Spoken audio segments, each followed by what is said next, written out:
Shalom Ouvracha. Bezrat Hashem, aujourd'hui on va étudier la paracha de Vaïgash. Alors la paracha de Vaïgash, elle débute par le très célèbre discours de Yehuda qui vient parler à son frère Joseph. Alors, ce discours-là, il est très long. C'est le discours le plus long qu'on va trouver dans tout le livre de Bereshit. 18 psukim. C'est long, 18 psukim. D'accord? Et qu'est-ce qu'il dit Yehuda dans ces 18 psukim? Vaïgash elav Yehuda. Donc Yehuda vient voir Yosef et il lui dit la chose suivante. Vayomer, et il lui dit, Bi Adoni, je t'en supplie mon maître. Yedaber ne'avdecha davar be'ozne Adoni. J'ai quelque chose à te dire. Valichara pecha be'avdecha. Je t'en supplie, ne te fâche pas contre moi. Kamocha ke Paro, tu es à mes yeux comme Paro. Adoni Sha'al, mon maître, a posé la question, et Avadav, les morts à ses serviteurs. Ayesh lachem avoir, avez-vous un frère? Vanomer el Adoni, nous avons dit à notre maître, Yesh alom zaken, nous avons un père vieux. Veuillez les Zekulim Katan, il a un petit enfant, va dire, qu'il apprécie particulièrement. Va arriver, et son frère est mort. Va evaterou levado la vive au niveau, la vive au niveau.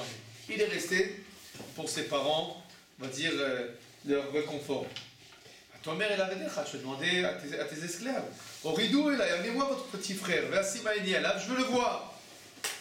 Non, mère est la donnée. Nous avons dit à notre maître, le Yuchalanar, Lazav et Tavi, il ne va pas quitter son père. Lazav et Tavi va mettre. S'il quitte son père va mourir. Ton mère est la Vedecha. Alors tu nous as dit, vous ne pouvez pas voir ma face si vous n'amenez pas votre petit frère. Qui allait nous, donc on est monté voir notre père.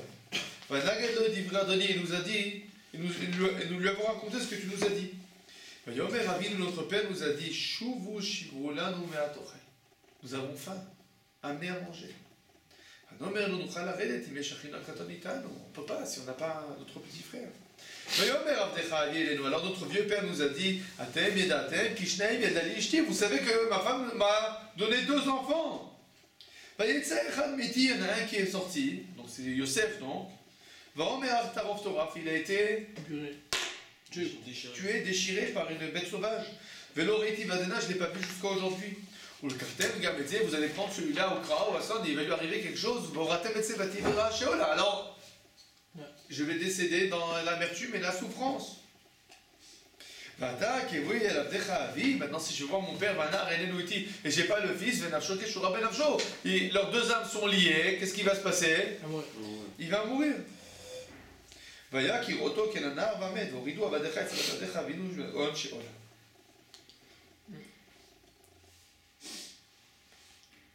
Bon, encore ça continue. Vous avez vu? Je vais faire récapituler un discours depuis le début. Donc 18 psukim, le plus long du Sefer Bereshit. A priori, tout à fait inutile. Ouais. Pourquoi? Il n'y avait pas de tout ce qui avait Vous savez, vous vous rappelez comment vous connaissez Megillat Esther? Vous connaissez Megillat Esther.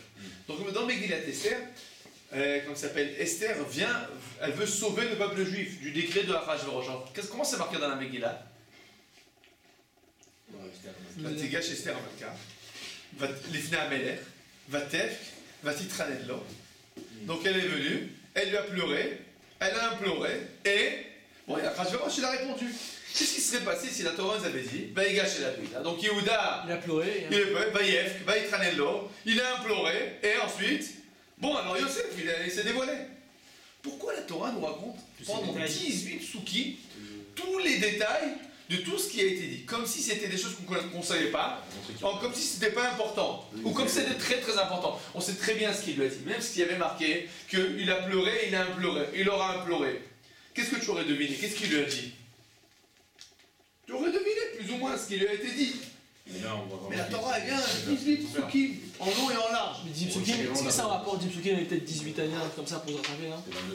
Tu cherches des, comme ça s'appelle, mais dans le principe, c'est une question de base. Qu'est-ce que la Torah vient nous dire là? Elle vient nous apprendre la rhétorique. C'est un discours vraiment d'une rhétorique parfaite. Vraiment, il a fignolé son discours. Mais, bon, la Torah, c'est pas un livre de rhétorique, d'accord? C'est pas un livre d'histoire. Ça vient pas nous raconter non plus des jolies histoires, c'est sympa, c'est joli. Non! A priori, on aurait pu, de loin, on va dire, raccourcir ce qui a été dit. Bon.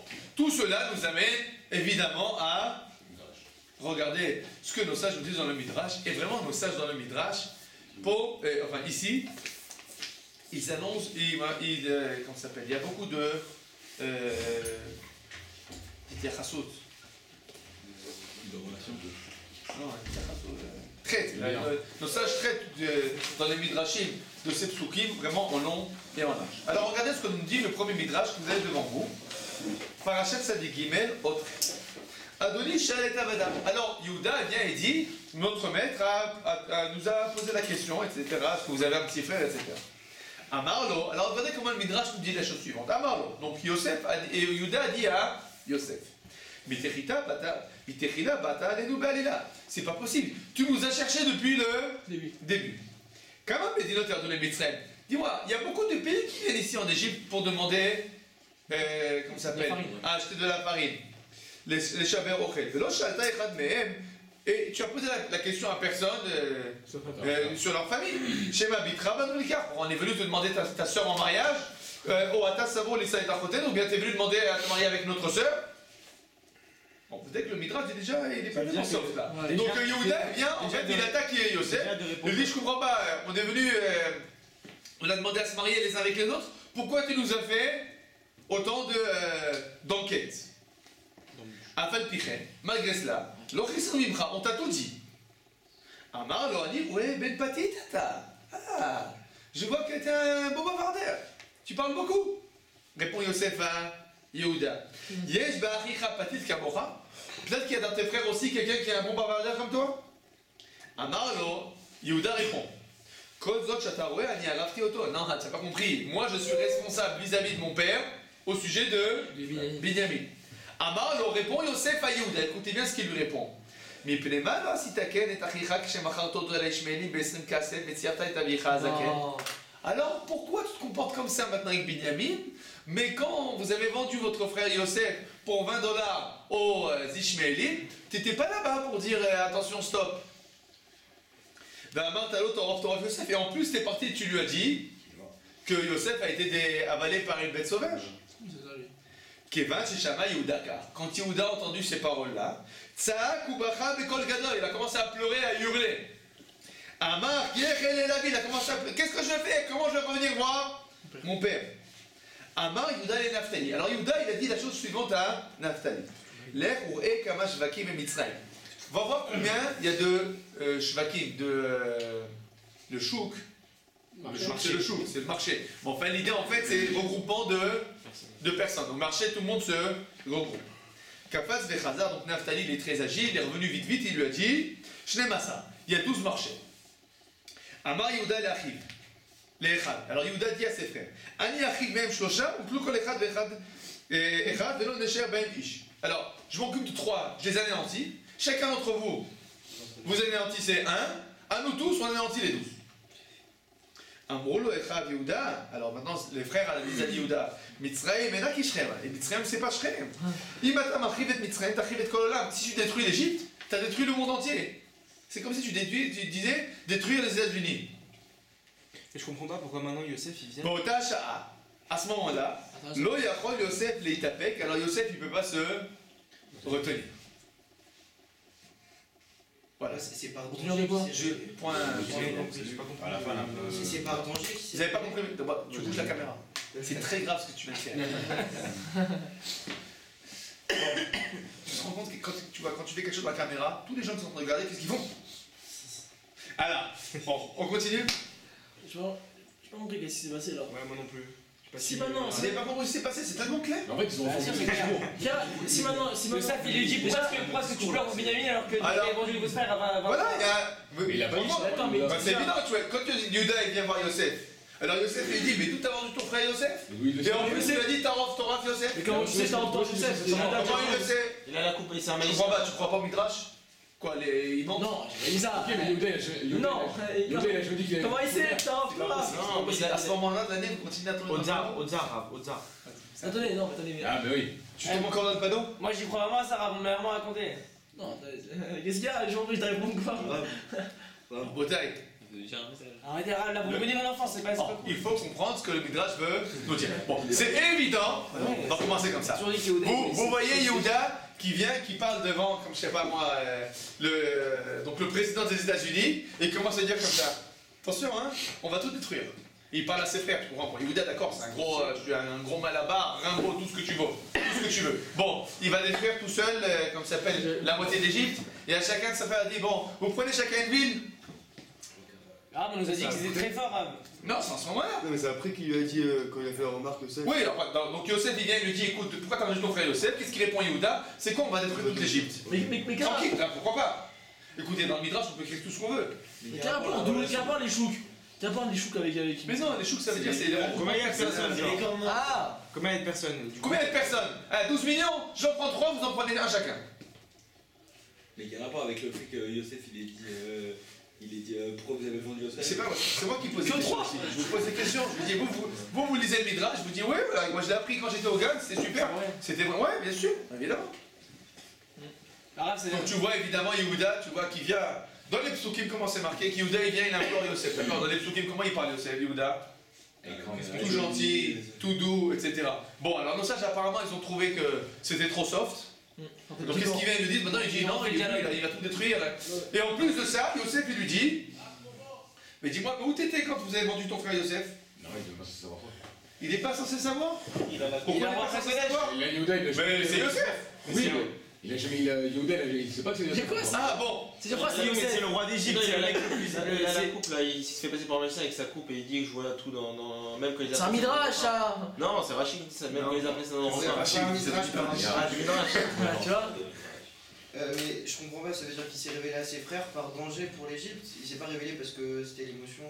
Très bonne question, en plus. Et j'ai appelé la gadinette. Mais même, On a convoqué. il a marqué à un moment, Yehuda il dit ne t'énerve pas. Et Rachid dit, de là on voit qu'il lui parlait durement. Ben oui, évidemment, Rachid va en fonction du Midrash, il va comprendre ce que ça veut Pas dire. forcément la Bon, vous avez compris? Vous avez compris qu'on n'a rien compris? Bon, c'est-à-dire que ce Midrash là, il vient, il nous révèle, il nous dit, tu comprends rien à ce qui se passe. Bon, à partir de ce moment-là, on va expliquer véritablement quelle est l'idée du Midrash. Alors, pour comprendre ça, on va tout simplement expliquer le pshat du Midrash. Qu'est-ce que le Midrash il vient nous dire ici? Yosef, véritablement, il a dit à Yehuda, mais dis-moi Yehuda, où t'étais quand ton père il a vendu ton frère Yosef? Non, c'est impossible qu'il ait dit une chose pareille. Ah voilà. Impossible. Évidemment, parce que s'il dit la chose comme ça, donc en fait il se révèle. D'accord? Donc c'est évident qu'il ne lui a pas dit ça. Bon, alors qu'est-ce que nos sages vont nous dire? Il a laissé insinuer à travers. Alors, je vais vous expliquer quelque chose, un grand principe de lecture du Midrash. Un grand principe de lecture du Midrash. Le Midrash met souvent dans la bouche de quelqu'un les questions que nous sommes censés nous poser.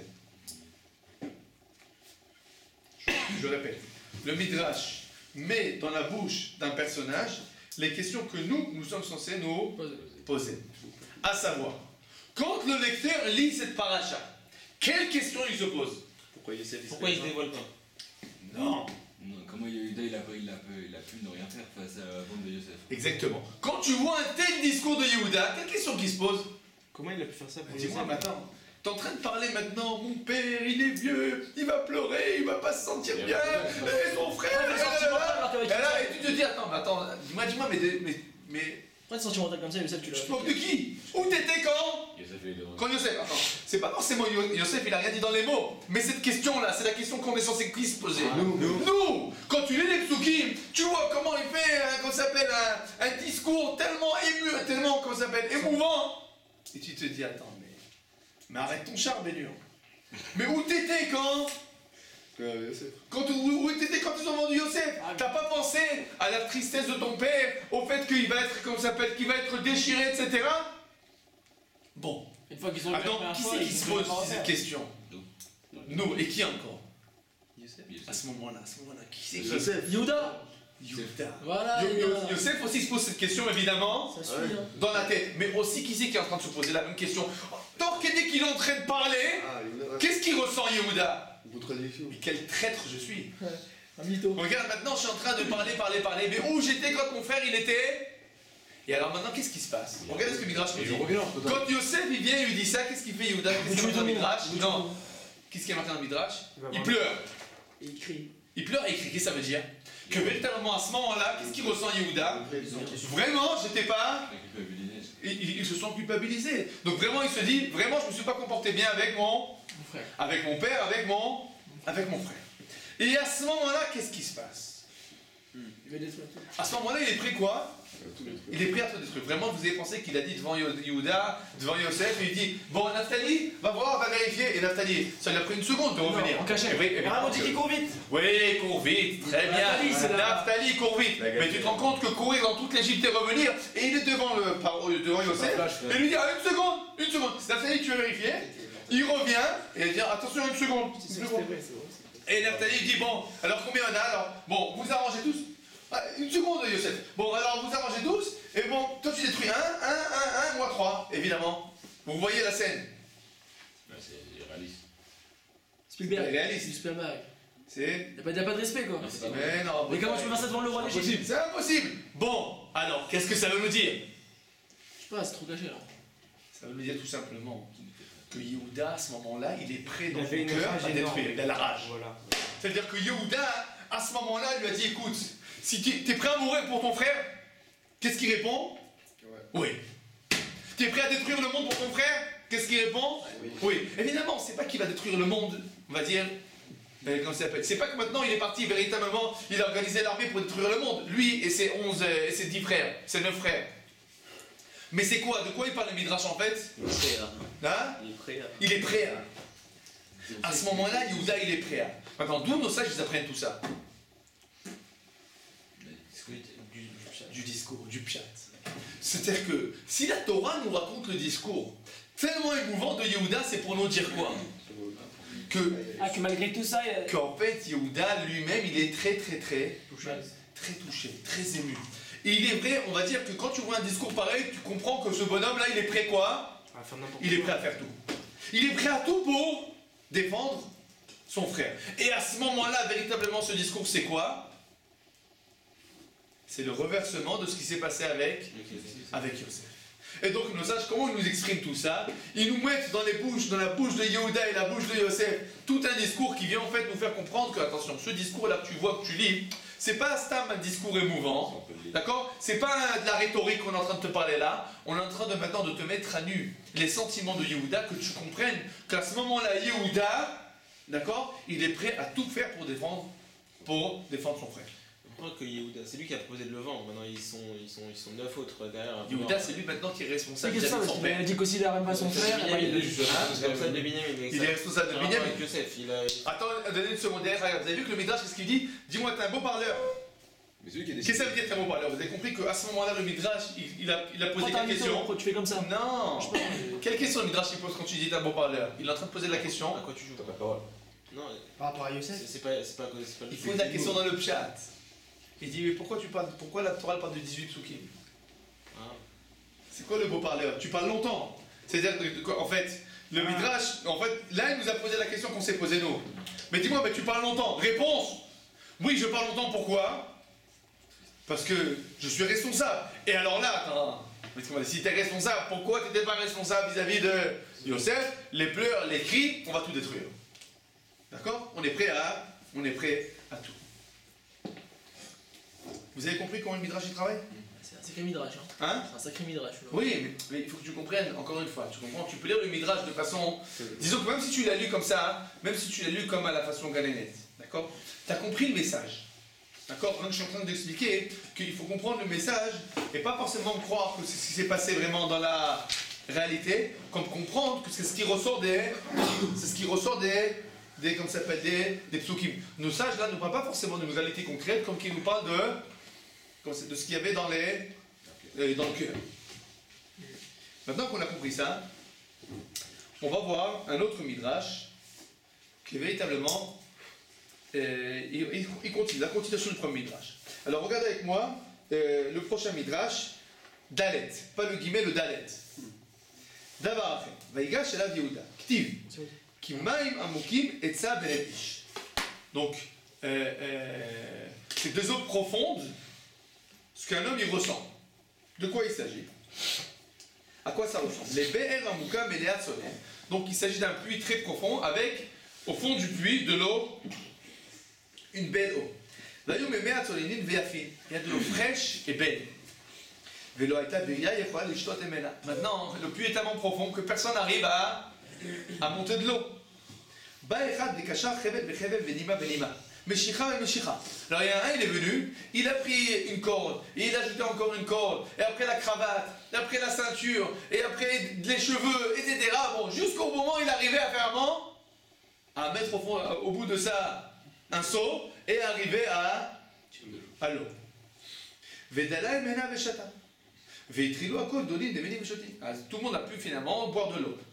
Car, de la même manière, l'eau Zazi Yehuda Meshib Yosef Davar Davar Haché Aman Alibro.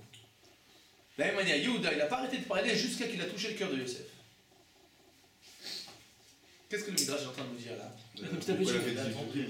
Pourquoi 18 psukim? En fait, ce qui s'est passé, je vous explique ce qui s'est passé. Yehuda, il a pris, comme ça s'appelle, le marteau-piqueur sur le cœur de Yosef, il commence à travailler. Et il dit, j'arrête pas tant que j'ai pas touché. C'est comme le bonhomme il y a de l'eau au fond du puits, mais qu'est-ce qu'il fait? Il dit, j'arrête pas. J'ajoute, jusqu'à que quoi? Jusqu'à qu'on va toucher. Donc en fait, Yehuda, qu'est-ce qu'il est en train de faire maintenant? Le Midrash explique quelque chose de plus profond encore. Pourquoi cette longueur de psukim? Parce qu'en fait, Yehuda, il a dit, je vais pas lâcher l'histoire tant que quoi? Tant qu'il laisse pas mon frère. Tant qu'il lâche pas l'histoire, je ne lâche pas. Donc, comment il lui a parlé? Gentiment ou méchamment? Normal. Gentiment. Même très gentiment. Mais comment il a fait? Il continue. Il voit qu'il lâche pas. Il continue. Il continue. Jusqu'à que quoi? Jusqu'à qu'il touche le cœur. Jusqu'à qu'il touche le cœur. Et finalement, qu'est-ce qui va se passer véritablement? Ani Yosef. Yehuda, il va Ani Yosef. Yosef va dire Ani Yosef.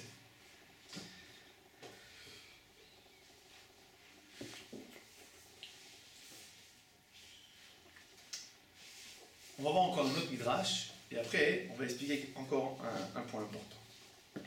Davar Acher, Bi Adoni. Alors à ce moment-là, de nouveau le midrash suivant, il dit la chose suivante. Baya. Et c'est pas juste. At Mavir Alen ou Adoni. Tu exagères. Shikach Amartanano Ridou Ela. Tu nous as dit amenez votre petit frère. Zoya Samataïn. C'est ce que tu appelles voir notre petit frère. N'est pas Radavar Shamata et Samiotenem. Ce que tu nous as dit, c'est tout à fait intolérable. Amar Rabbi Simon. Benimusot Shela Muktiv. Alors, je vais t'expliquer ce que la halakha des Juifs. Dans la halakha des Juifs, c'est marqué la chose suivante. Veimeno, Venimka, Veinimato. Si quelqu'un ne peut pas rembourser ce qu'il a volé, alors il est vendu. Vezeye Shole Shalem. Mais lui, notre frère, il a de quoi payer. Il a d'Aben Avdecha. Alors, je veux te parler. Je veux que ça te rentre bien au fond de l'oreille. Zeknato Sheze, la grand-mère de celui-là, de qui il s'agit? La grand-mère de Binyamin, donc Sarah Imeno. Shemashra Paro Laila Achat. Là, Paro, il a pris Paro l'a pris chez lui pour une nuit. Quand Abraham et Sarah sont descendus en Égypte. Laka Benegaim ou Bechol Beto. Alors, tout Paro et toute sa maison ont été frappés par la lèpre, etc. Alors fais attention, qu'il t'arrive pas là, même chose. Notre mère à nous, elle est morte parce que Yaakov l'a maudite. Isaër, la ligne suivante, Isaër, fais attention. Si on s'énerve, on va te maudire, et donc ça va se passer. Sache-le, il y a deux frères à nous, ils sont rentrés à Shrem, ils ont tout détruit. Les Alam Bishvil Nikava, pour qui? Pour une fille, pour Dina. Kan Bishvil Zachar. Là, il s'agit d'un garçon. En gros, qu'est-ce qu'il lui dit, quoi? Une menace. On va te déchirer. Et il dit aussi que la femme est inférieure à l'homme. Hein. Oubliez, les femmes et l'homme, c'est pas la question. Alors, qu'est-ce qu'on voit là? Bon, là, le Midrash, il nous dit c'est même pas. C'est des menaces, quoi. Donc, vous vous rendez compte? Est-ce que vous vous rendez compte comment le Midrash il nous a complètement retourné la tête? On cherche la guerre. Cherche la guerre. Qu'est-ce qui est marqué dans les psukim? Il est d'Abernav, d'Echanavar, je t'en supplie, sois gentil, notre père, il est pauvre, il est pas bien, etc. Bon, il pleure. Et qu'est-ce que le Midrash il nous raconte? Bah, les grosses menaces. Écoute, si tu nous embêtes, on va te maudire. Si tu nous embêtes, on va te détruire. Si tu nous embêtes, fais attention, tu vas te prendre comment ça s'appelle, les Négaïm, etc. Et dis-moi, mais tout nous ça, il ramène tout ça. Tout nous ça, il ramène tout ça. Rachid. J'ai tenté. Rachid, ramène ça du Midrash. Bon, c'est le Midrash. Hein? Vaïgash là, c'est un trop. Mais c'est quoi Vaïgash là? Vous vous rendez compte? Vous êtes tellement habitués depuis qu'on est tout petit. Vaïgash là, il est venu. En Agashel à l'Emilchama. Venir, la gâchette, c'est pas la guerre. Pas du tout. Vaïgash là, il s'est rapproché de lui et il s'est mis comme ça. Je t'en supplie. Mais attends, essayez de réfléchir, je vous en supplie. Essayez d'être un peu logique. Imaginez-vous, d'accord, Yosef, d'accord, président des États-Unis. D'accord, Yehuda, il est fort, tout ce que tu veux, très gentil, tout beau. D'accord, mais enfin, soyons sérieux. Il est devant le président des États-Unis, il va dire attention, hein, si tu m'embêtes, je vais tout détruire. Non mais soyez sérieux. Réfléchis, Ali. Il savait stable. C'est quoi le plus logique? De comprendre les psukim comme ils sont marqués ou de comprendre comme les midrash? Marqué comme il est marqué. Bon, alors voilà. Alors qu'est-ce qu'il veut nouveau le Midrash? Alors qu'est-ce qu'il nous veut le midrash? Le Midrash 2, je le comprends le mieux. Alors en Bretagne, la réponse est toute simple. Toute simple. Qu'est-ce qu'il y a marqué à la fin de la paracha? Velo yachol Yosef, les tapek les chol salimana.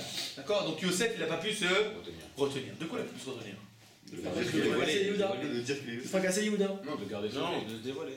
Alors je vais vous raconter ce qu'il dit, vous racontez tout ce qu'il dit Rachid. Mais il y a une autre explication qui a priori dans le Pshat est tout à fait Pshat. L'explication du Ramban.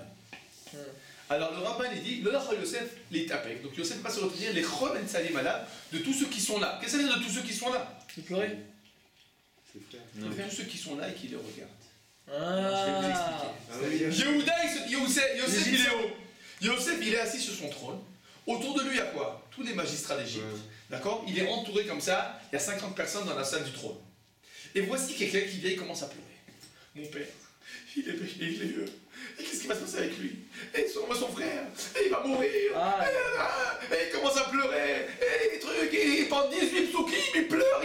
Alors, tout le monde, qu'est-ce qui se passe? Tout le monde pleurait. Tout le monde pleure. Il n'y a pas une, comme ça s'appelle, il n'y a pas un œil qui est sec. Tout le monde pleure. Et tout le monde, qu'est-ce qu'il fait quand il pleure? Tout le monde regarde qui? Yosef. Tu fais quoi? Ah non, Yosef, qu'est-ce qui se passe? Donc maintenant, qu'est-ce qui se passe? Yosef, il voit tout le monde qui pleure. Alors maintenant, qu'est-ce qu'il va faire? Il va dire non. Qu'est-ce qu'il va faire? Tout le monde le regarde comme quoi? Tout le monde dans son cœur se dit quel cruel, quel tyran. Donc qu'est-ce qui se passe? Yosef, quand il voit tout ça, Il les fait il sortir. dit mais bon, sortez tous. Pourquoi? Parce qu'on lui a fait une pression. Non. On lui a fait le marteau-piqueur sur quoi? Sur le cœur. Comment on lui a fait le marteau-piqueur sur le cœur? Vraiment, c'est ce qu'il a fait Yehuda. Il a fait que pleurer. Il n'a pas dit une menace. Mais il y a des fois où pleurer c'est plus grand qu'une menace. Pourquoi des fois pleurer c'est plus grand qu'une menace? Parce qu'en fait, je lui fais une pression. C'est quoi une menace? C'est faire la pression. Mais tu as une pression qui est encore plus forte que la menace. C'est quoi? La pression, on va dire en hébreu, nafshit. Sur L'âme. Sur l'âme. Maintenant, comment on lui a fait la pression sur l'âme? Eh bien, il lui parle de son... Vous savez combien de fois le mot père, mon vieux père, il est marqué dans la parole des psukim? 18 psukim, 14 fois. Okay.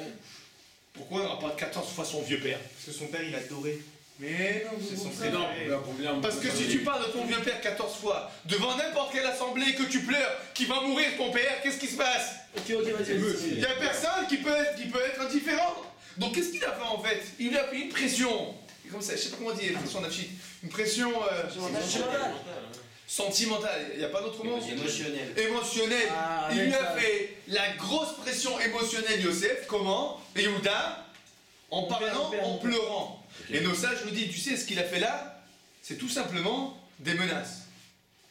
Pas qu'il a fait des menaces dans les mots, mais sa manière de se comporter, c'était quoi? C'est vraiment, il lui a fait la guerre. Mais comment il lui a fait la guerre? À la diplomatique.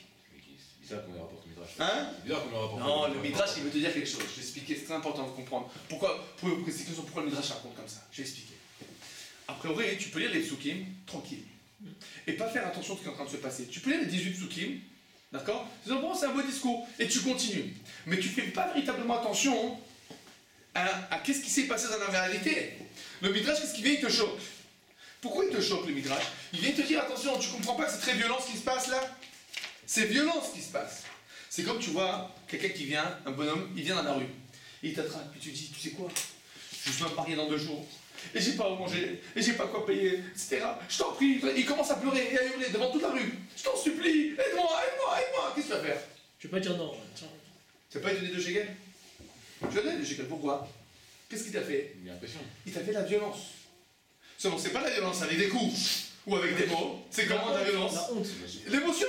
Il t'a fait une violence émotionnelle. Mais c'est une violence comment ça s'appelle? C'est une violence à tout point. D'accord? Ce qu'il a fait, ce que nos sages viennent nous dire, sache que ce discours-là de Yehuda, bien que c'est un discours a priori tout à fait, comment ça s'appelle, gentil et aimable, c'est un discours d'une violence inouïe. Dessinez-vous devant vous la scène. Mais là, Youssef, à ce moment-là, quand Yehuda il pleure, est-ce qu'il déduit, genre, il déduit pas toutes les menaces, il va détruire mon pays? Mais non. Ce que Yosef il est en train de voir, c'est que son frère Yehuda, il va jusqu'au bout, évidemment dans les comment ça s'appelle, dans les limites de ce que peut faire comment ça s'appelle, un être humain, d'accord? Mais il voit que son frère Yehuda, il lâche pas l'histoire, d'accord? Il utilise tous les moyens qui sont à, comment ça s'appelle, à sa disposition. Maintenant, quels sont les moyens qui sont à sa disposition quand tu es 2 pelés 3 tondus devant une superpuissance? Ben, la seule solution, c'est pleurer. C'est la pression diplomatique. Il n'y a jamais eu le poil qui a déchiré l'affaire en 2? Attends, on va d'abord l'histoire du poil. Là, je la connais aussi. Non, c'est Ouais, si, il y a pas J'ai eu peur. d'histoire. Attention. Ça, le kiff de Vaïgash. Oui, mais il faut comprendre ce que ça veut dire. Ouais. Bon, alors, vous avez compris? Vous avez compris? Et tout ça, c'est quoi en fait? Je vais vous raconter une histoire. Il y avait une fois, dans une école, ils ont fait, comme ça s'appelle, ils avaient fait c'est une histoire vraie, hein. Ils ont fait dans une école Une crèche. un tirage au sort. Il y avait un tirage au sort, et le premier prix c'était une corkinette. Comme une corkinette, une trottinette. Une trottinette. D'accord? Donc le premier prix c'était une trottinette, hein, pas une. Électrique. Une vraie trottinette. Une vraie trottinette. Bon, alors, bon, 5e prix, 4e prix, 3e prix. Le premier prix, Un livre. la trottinette. Donc le premier prix c'est la trottinette. C'est quoi le premier prix? Oui, C'est vrai, Moshe Cohen. Moshe Cohen. Moshe Cohen est invité à venir prendre la trottinette. C'est un juif. C'est dans une école en Israël. Moshe Cohen. Il est pas là. Il n'est pas là, Moshe? Et toute la classe qui répond, si, il est là. Alors le directeur, il dit, Moshe, mais tu as gagné? Il dit, Moshe, c'est pas possible que j'ai gagné. Je dis, pourquoi, Moshe? Il dit, parce que j'ai pas rempli de... J'ai pas joué? Je dis, Moshe, réfléchis bien, c'est pas possible que tu n'aies pas joué. Comment ça veut dire que... C'est ton nom qui est marqué dessus, alors c'est forcément toi. Alors Moshe réfléchit, il dit, attends, c'est peut-être un coup de Yossi. Demandez à Yossi. Alors le Menaï appelle Yossi, il dit, Yossi, dis-moi, tu sais pourquoi Moshe est marqué? Il dit, oui, bien sûr que je sais pourquoi Moshe est marqué, c'est moi qui l'ai marqué. Il dit, mais pourquoi tu l'as marqué? Il dit, ben, c'est tout simple. Moshe, c'est un copain à moi. Il a vu que j'avais pas d'argent pour me payer un billet de tombola. Et il a vu que je voulais payer un billet de tombola. Alors il m'a donné 5 shekels. Il m'a dit, bon, tiens, achète-toi un billet de tombola. Alors j'ai acheté le billet, mais je me suis dit, bah, Moshe, c'est mon copain. Sûrement que lui aussi, il aurait voulu être dans la tombola. Alors je l'ai marqué. Alors Moshe qui dit au Ménel tout de suite, tu vois bien, c'est son billet. Puisque je lui ai donné l'argent, donc c'est son billet. Donc la trottinette lui revient. Et Yossi qui répond, mais non, Ménel, vous voyez bien, son nom. C'est lui qui est marqué, c'est son nom. Donc la trottinette lui revient. Alors le directeur a dit, bon écoutez, j'ai une histoire à vous raconter. Ah, c'est une histoire, c'est une histoire. Alors, j'ai une histoire à vous raconter. Il y avait Yosef. Il y avait une fois, non, écoute. Moi c'est la 3e histoire, après j'amène la mienne. Alors, il y avait une fois un homme qui a été condamné à mort par le roi.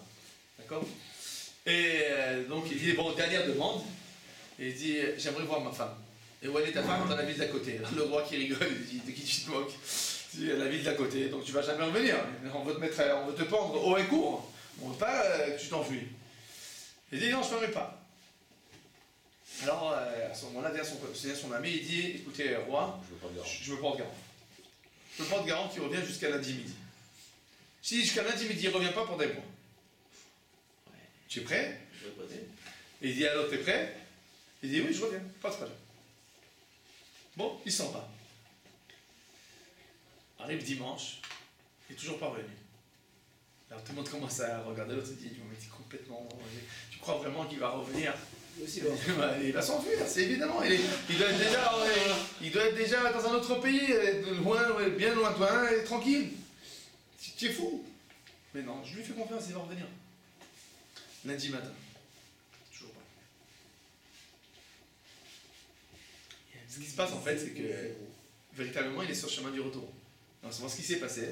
Son cheval sur le chemin du retour, il est mort. Alors il est en train de courir rapide, etc.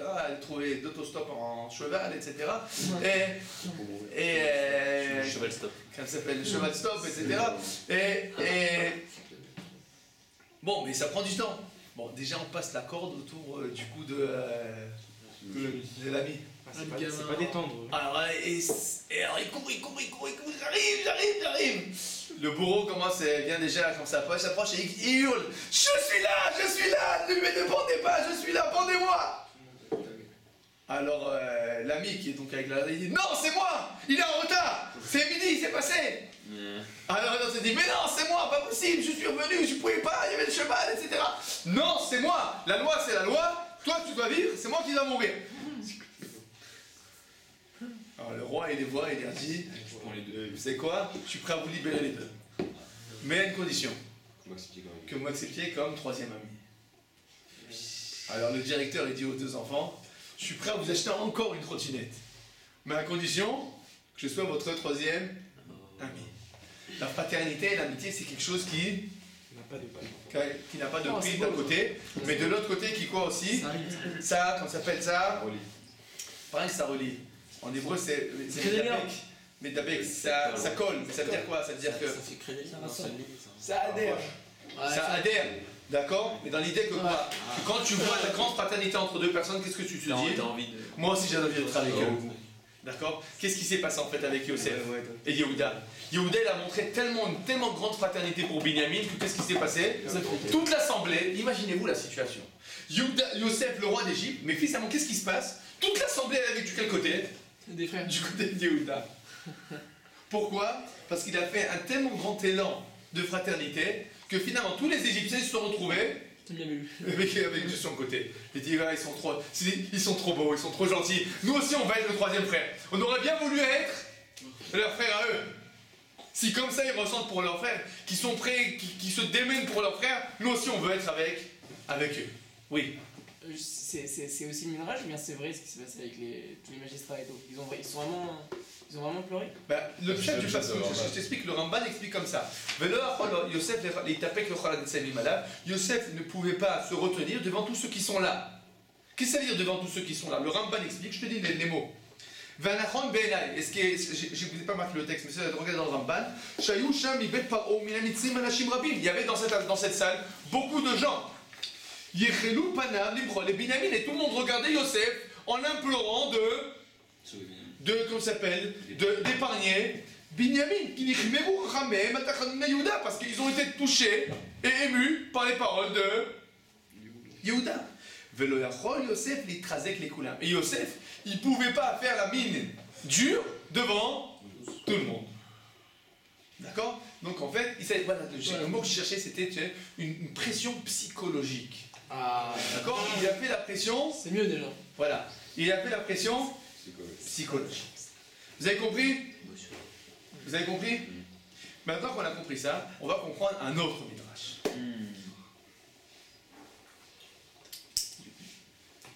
Bon, d'abord une question à vous poser. C'est qui le vrai roi dans l'histoire? Yehuda.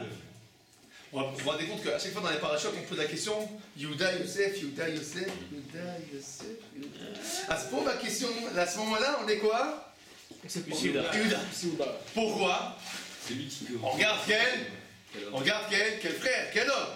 Bon. C'est-à-dire qu'il a décidé de dire qu'il était Yosef à cause de cette juste par intérêt. Parce qu'en fait, non, parce que Yehuda lui a mis une tellement grande pression qu'il a craqué. Il a craqué. C'est pas parce qu'il est là, parce qu'il oui, c'est-à-dire que Yosef lui-même, c'est possible qu'il serait encore retenu. Mais finalement, Yehuda a tellement bien travaillé, bon, que même que maintenant, ça se faisait déjà avoir. Ça le mettait mal maintenant déjà, Yosef. C'est-à-dire que même si c'était pas Yosef et ses frères, il aurait été mal. Maintenant, on va voir un autre midrash. Le midrash que vous aimez tous avec les poils et tout. Ah, je le connais pas. C'est pas grave. Je pas celui-là. Alors, Vaïga, c'est là Yehuda. Vous écoutez ou pas? Alors, le dernier midrash de la page. Vaïga, c'est là Yehuda. Zoï, chez les mots, Boar HaKodesh, chez les Shlomo, Achochma, Ta'oz, la Chacham. La Chochma, elle est la force de l'homme intelligent. Donc, on veut dire que l'intelligence, c'est de la force. De quoi il s'agit? Kenegedner par Shlomo Amikraz. Et contre qui, vis-à-vis de qui Shlomo, il a dit que l'intelligence est une force. Le Amro et la Keneged Yosef Hatzadik. Il a dit ça vis-à-vis de Yosef. Amar Rabbi Yochanan. Bécha, c'est un pas Yosef Hatzadik et Binyamin. Au moment où Yosef a pris Binyamin, donc il a pris en otage, donc il a dit, je le garde en esclave. Amarlo Yehuda. Yehuda lui a dit la chose suivante. Binyamin, at tafous veshalom bevetaba. Binyamin, ne crois pas que si toi tu vas être en otage, qu'il va y avoir le calme dans la maison de papa. Miyad Kaas Yehuda. À ce moment-là, Yehuda s'est mis en colère. Bekol Gadol, d'une voix très forte. Ve'alar Kolo Arbamot Parsa. Et donc son cri a été entendu à 400 km de loin. Jusqu'à que Hushim Ben Dan l'a entendu d'Eretz Israël. Vekafat Meretz Kenan ou Baetzel Yehuda. Donc Hushim Ben Dan en Israël, il a entendu le cri de Yehuda dans le palais de Yosef. Il a entendu, il a dit, ah, ça c'est le cri de Yehuda, je vais le suivre à la trace. Et il est venu en Égypte. Alors il est venu, Vesha Gushnem, et les deux ils ont hurlé ensemble maintenant. Il y en a deux qui hurlent. Ou Biksha Eretz Israël la perte, et quand ils ont des cris pareils, l'Égypte était sur le point d'être complètement chamboulée. Alem Amariyov, c'était marqué dans Yov, Shagat Ariev et Kol Shachal. Le cri du lion et le cri du lionceau. Shagat Ariev et Yehuda, Shkatu Bogoredet, Kol Shachal et Hushim Ben. Shnem Shem Garash Neemar, Shinek Firin Nitahu. Et à ce moment-là, les dents des lions sont tombés. De qui il s'agit? Elou Giborav chez Yosef. Donc il s'agit des soldats de Yosef qui étaient dans l'assemblée. Chez Kevan, chez Kaas Yehuda, quand Yehuda a hurlé, Nashrou Shinem Shel Kulam, leurs dents sont tombées. Non. S'il y avait un cri pareil. Amar Rabbi Yoshua ben Levi. Af Echad. Alors même les frères de Yehuda, Kevan, chez Raoul Yehuda, chez Kaas, quand ils ont vu qu'Yehuda est en colère, alors eux aussi ils sont mis en colère. Ou ils ont donné des coups de pied dans le sol. Et ça fait des tremblements de terre. Et toute la terre, comment s'appelle, le palais de Pharaon, donc il est travaillé avec des sillons dans le sol, des coups de pied des frères de Yehuda. Ils sont puissants. D'élégance. Alors, donc Laïch Obed Biblitaret. Zé Yehuda chez Massar Asmo al Binyamin. Donc il s'agit de Yehuda qui s'est mis en danger pour Binyamin. Amar, à ce moment-là, il a dit je veux être pardonné de la faute que j'ai faite quand j'ai trompé mon père. Parce que moi je lui ai dit je t'amène Binyamin, donc je suis responsable. Bon, jusqu'à un moment, vraiment c'est Hollywood. On continue. Botasha, à ce moment-là, Nitmale Chemal Yosef. Alors Yosef aussi s'est mis en colère. Kevan Shera Yosef Simanim chez Yehuda, quand Yosef il a vu les signes de Yehuda, Miyad Nizdazea Venival. Il a été ébranlé. Amar Oili Shema Yargeni. Oh, il va me tuer celui-là. Umaena Simanim. C'est quoi les Simanim de Yehuda? Amrou Shne Shiltonin Zolgot Dan. Viesh Omrim Kemin Shlite Giborim. Vechamisha Levushim Ayalovesh. Donc Yehuda il était avec 5 couches d'habits. Nima Achat Aitalo Bilibo. Il avait un cheveu devant le cœur. Kevan Chayakoes, quand il est en colère Yehuda, qu'est-ce qui se passe? Le cheveu devient comme un glaive et il transperce tous les habits. Wow. C'est trop près dedans. Hein? C'est la galinette ça, non? Vous l'avez entendu? D'accord? Maasa Yosef. Bon, alors, donc Yosef il voit ça, il rentre en... il devient, comme ça s'appelle, tout blanc, la panique, etc. Maasa Yosef, Botasha, à ce moment-là, il crie. Donc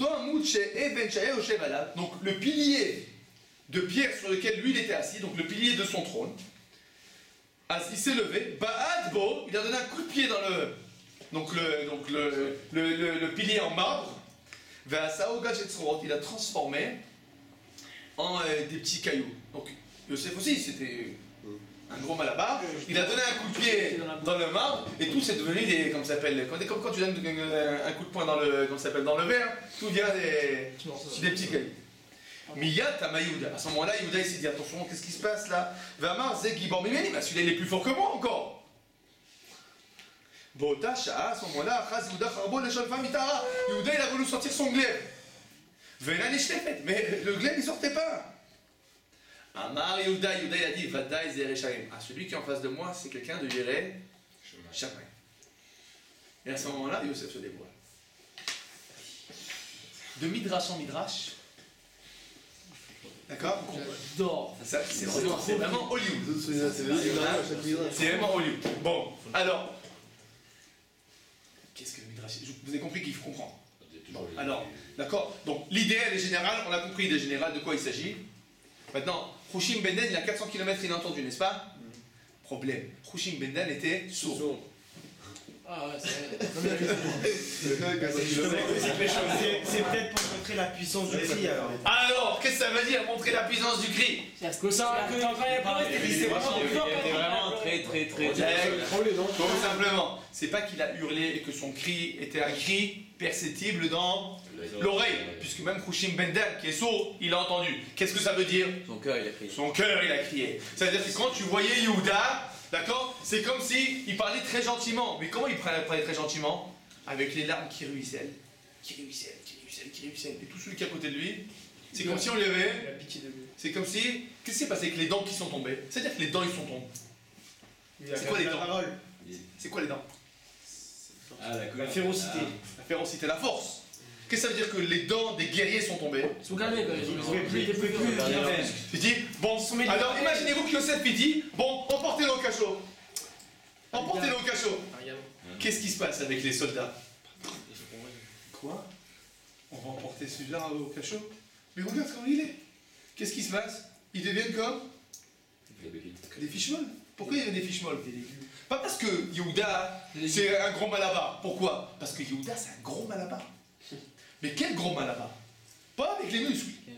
D'accord? Le cœur de Yehuda. Il est explosif, ce cœur de Yehuda. Il laisse personne indifférent. À tel point, il est tellement, comme ça s'appelle, puissant au point de vue psychologique et émotionnel, que tous les guerriers de Paro, bah, ils n'ont plus de dents. Ils n'ont plus la force de se battre. Et même quelqu'un qui est complètement sourd, il entend ce cri. Ça veut dire que c'est dehors, quelqu'un qui est sourd, il entend ce cri. C'est-à-dire que même quelqu'un qui n'a pas de cœur, il ressent ça. C'est-à-dire qu'il y a des fois, ou même tu dis un cœur de pierre, même un cœur de pierre, des fois, bah, il s'attendrit. Pourquoi?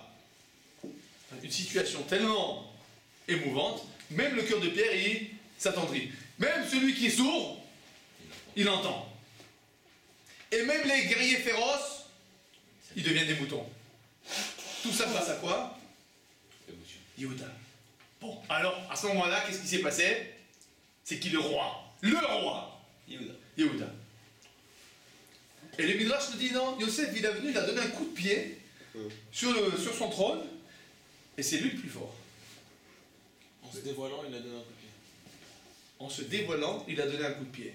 Sur quoi il a donné le coup de pied en Bretagne? Marbre. Sur le marbre de quoi? Sur la base de son trône, ça veut dire quoi? C'est-à-dire qu'il a. Je suis pas le roi des pieds.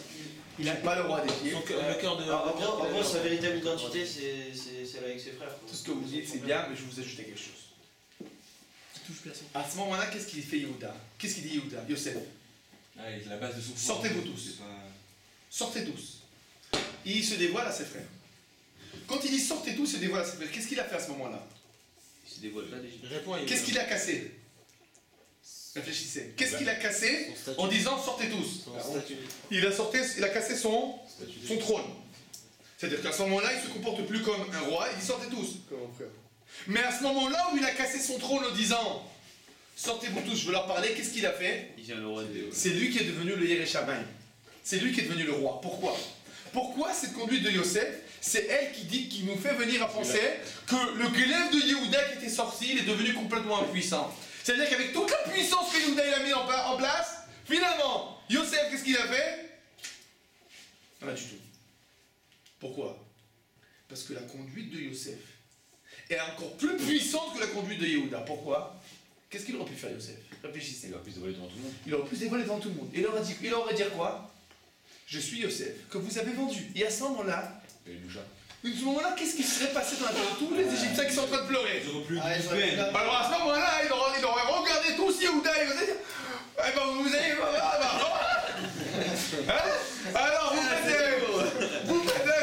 vous pleurez, notre père, etc.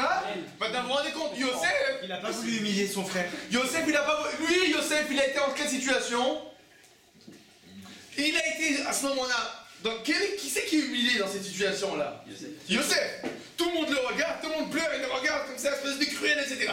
Yosef, à ce moment-là, de façon très cool et très juste, il aurait pu dire bon, arrêtez votre comédie, finito la comédia, je suis Yosef, c'est moi que vous avez vendu. Alors, vos pleurnichages, etc., vous la faites à quelqu'un d'autre. Et qu'est-ce qu'il fait Yosef? Il est Yéré Sherman, Yosef. C'est quelqu'un qui a la crainte du ciel. Il casse son trône. Il dit tout le monde sort. Et il leur dit maintenant, écoutez, c'est moi Yosef. À ce moment-là, le glaive de Yehuda, qu'est-ce qu'il est devenu? Impuissant. Et finalement, qui c'est le vrai roi? Yosef. Bon, une fois qu'on a vu ça, on va comprendre le dernier midrash. Vanigash elam Yehuda. Il est Yamim Baim Neum Hashem Vanigash Choresh Roulé. Alors, et voici qu'il y a des jours qui vont venir, donc les temps messianiques, et le Choresh, donc celui qui fait le labourage, va rencontrer le Kotzer, celui qui, comme ça s'appelle, celui qui fait la récolte. Ça veut dire qu'il y a beaucoup de récoltes, et donc on n'a pas le temps de commencer un nouveau, comment ça s'appelle, un nouveau cycle, le cycle d'avant était. Zé Yehuda. Alors, Choresh, celui qui, la Charisha, c'est Yehuda. Bekotzer, Zé Yosef. Chez Néma, והנה אנחנו מעלמים עלומים, ודורך הנביאים זה יהודה, כי דרכתי ליהודה כאשר ומשה חזרה זה יוסף. אשר והורידו למצרים, כי בחווי אדם וכולי, אלו השבטים. אמרו, alors la dernière ligne du Midrash, מלכים מתדיינים אלו עם אלו. Les rois sont en train de se bagarrer. C'est qui les rois? Yehuda et Yosef. Anu ma'er patlanu. Nous, qu'est-ce que nous avons à faire? Bon, maintenant, regardez ce Midrash. C'est le premier Midrash qui commence la paracha. En fait, qu'est-ce que le Midrash il vient nous dire? Dans cette paracha, nous avons finalement Une guerre entre Yehuda et Yosef sur ouais, mais qu'est-ce qu'on a finalement? Deux rois. On a deux rois. On a deux rois, ça veut dire qu'on a deux conduites exemplaires. Deux conduites exemplaires. La conduite de Yehuda, une conduite exemplaire de fraternité extraordinaire. Et de l'autre côté, la conduite de Yosef, qui est aussi une conduite de fraternité extraordinaire. Finalement, c'est quoi être un vrai roi? Fraternité exemplaire. Fraternité exemplaire. Quelqu'un qui sait être un frère. Plus 10. Ça veut dire que la force de Yehuda et de Yosef, finalement, qu'est-ce qui a fait de Yehuda et de Yosef des rois dans le peuple juif? C'est cette faculté de penser à la situation dans laquelle l'autre se trouve. C'est cette faculté à... D'accord? Cette faculté de se soucier de l'autre. C'est cette faculté, on va dire, de prendre tout le monde avec toi et de rentrer et de transformer tout le monde comme toi, avec tes frères. D'accord? On raconte sur... une seconde, sur quel rabbi, je ne me rappelle plus. Je vais vous dire tout de suite. Rabbi Ron de Vologine. Ah, sur un des Admouré Chabad, mais je n'ai pas le nom exactement. Yosalé. Non, il n'y a pas de rabbi Chabad qui s'appelait Yosalé. Bon, alors, un des Admouré Chabad, Le titre, je connais tout. que une fois, comme s'appelle son... comment s'appelle son chamash. Le gabaï, donc. Et il lui dit, Ra, mais je vois vers la fin de la journée, vous suez comme c'est pas permis. Et il lui dit oui. Je dis, mais pourquoi vous suez? Vous êtes toute la journée dans votre chambre, vous recevez les gens, vous écoutez ce qu'ils ont à vous dire, et c'est tout. Vous faites ni sport ni rien. Pourquoi vous suez comme ça? Alors le rab, il lui répond comme ça, il dit, tu sais, quand quelqu'un vient me voir, j'essaie de rentrer dans ses habits. D'accord? Je rentre dans sa peau. Maintenant, imagine-toi que quand tu as 30 personnes qui viennent me voir, je dois enlever mes chaussures, d'accord? Mes chaussettes, mes habits, me prendre ses habits à lui, ses chaussures à lui, ses chaussures. Après, quand il sort, je reprends mes chaussures, d'accord? Donc je me rends des habits. Et après, quand le prochain qui rentre, alors je me rends habits pour rentrer dans ses habits. Et après, quand il sort, je reprends mes habits. Après, quand il rentre, je reprends ses habits, etc. Toute la journée. Imagine-toi, 60 fois dans une journée, je me déshabille et je me rhabille. Évidemment que je suis. C'est ça un Admo. C'est quoi le Admo? C'est quoi la force du Admo? Ou la force du Rav, la force du Tzaddik, la force du roi? C'est quoi? C'est cette possibilité de rentrer dans la peau de l'autre. C'est aussi important de savoir sortir de la peau de l'autre après. Non, c'est important parce que si tu rentres avec l'autre et que tu restes avec lui, alors tu ne l'aides pas. Il faut être capable de rentrer avec lui après de ressortir pour l'aider. Mais le principe dans tous les cas, c'est cette faculté-là, cette faculté de quoi? De rentrer dans la peau de l'autre. D'être un vrai frère, d'être un vrai patriote avec son frère. D'accord? Et c'est cette force-là, cette force de Yosef, cette force de Yehuda, c'est finalement ce que la Torah va nous apprendre dans ces 18 Psukim, qui sont d'une violence inouïe. Mais pas une violence avec des coups. Avec des coups. Inouïe, genre. D'accord? Voilà, inouïe, oui. Alors, pas une violence avec des coups, une violence, on va dire, psychologique, qui vient du fin fond du cœur et qui va jusqu'au fin fond du cœur. Maintenant, pour terminer, pour l'histoire du cheveu, là. Le cheveu, tu vas comprendre maintenant c'est quoi le cheveu. C'est quoi le cheveu d'Yehuda? Il est placé où? C'est la crinière. Au niveau du cœur. Mais non, Devant son cœur. C'est la force de son cœur. C'est quoi un cheveu? C'est fort un cheveu? C'est résistant. A priori. Mais le cheveu d'Yehuda, il transperce tous les habits comme un glaive. Qu'est-ce que ça veut dire? Le cœur de Yehuda, il est puissant comme un glaive. C'est ce que ça veut dire, que le cheveu d'Yehuda, il transperce tous les habits. C'est quoi les habits? On l'a pas dit à gagner. C'est quoi les habits? C'est l'armure. C'est l'armure. Donc c'est quoi? C'est la facette. C'est la facette. Mais le cœur de Yehuda, il transperce toutes les facettes qui sont possibles. Et finalement, il est devant tout le monde. Et il est puissant comme quoi? Ce cœur de Yehuda, comme un glaive. Et c'est quand Yosef il voit ça, il dit bon, je vois qu'Yehuda, il est jusqu'au bout de sa fraternité. À ce moment-là, Yosef se sent en danger. Pourquoi il se sent en danger? Pas qu'il va le frapper. Il dit bon, finalement, il est meilleur frère que moi. Si je continue comme ça, il va être vraiment un meilleur frère que moi. Il casse son trône et c'est lui qui devient à son tour le meilleur frère. D'accord? Donc ces cheveux de la galénette, il faut savoir, d'accord? Tu peux comprendre ça si tu veux comprendre ça au sens premier du terme, d'accord? Mais moi personnellement, je comprends ça de façon différente, d'accord? Je comprends ça, que ce cheveu, c'est justement, c'est quoi le cheveu? C'est qu'il n'y a rien de plus fin et de plus, comment ça s'appelle? De plus fragile qu'un cheveu. Mais comme il n'y a rien de plus fragile qu'un sentiment. Mais des fois, un sentiment, il peut être puissant comme un glaive. Mais c'est ça la force du sentiment. C'est qu'avec rien, tu fais quelque chose. C'est ça la force du sentiment. D'accord? Des fois, tu prends quelqu'un, vraiment un cœur de pierre, tu arrives à l'ébranler au niveau sentimental, et bien ce que tu n'aurais pas fait avec des menaces, tu as réussi avec les sentiments. Zéro. Donc, je pense que c'est un message très très important pour nous tous. À quel point il faut que nous ressentions la fraternité les uns vis-à-vis de l'autre. D'accord? Si j'ai quelqu'un dans la chambre qui se sent pas bien, j'ai un ami qui est malade, etc. D'accord? Là, demander, s'inquiéter, d'accord, on a besoin de moi pour de l'aide, etc. Et des choses, être là, d'accord, toujours être vraiment des bons frères. Évidemment, avec ses propres familles, premier point, mais évidemment aussi avec ses amis. C'est finalement comme ça qu'on acquiert la royauté. Bon, pardonnez-les, Amen. Amen.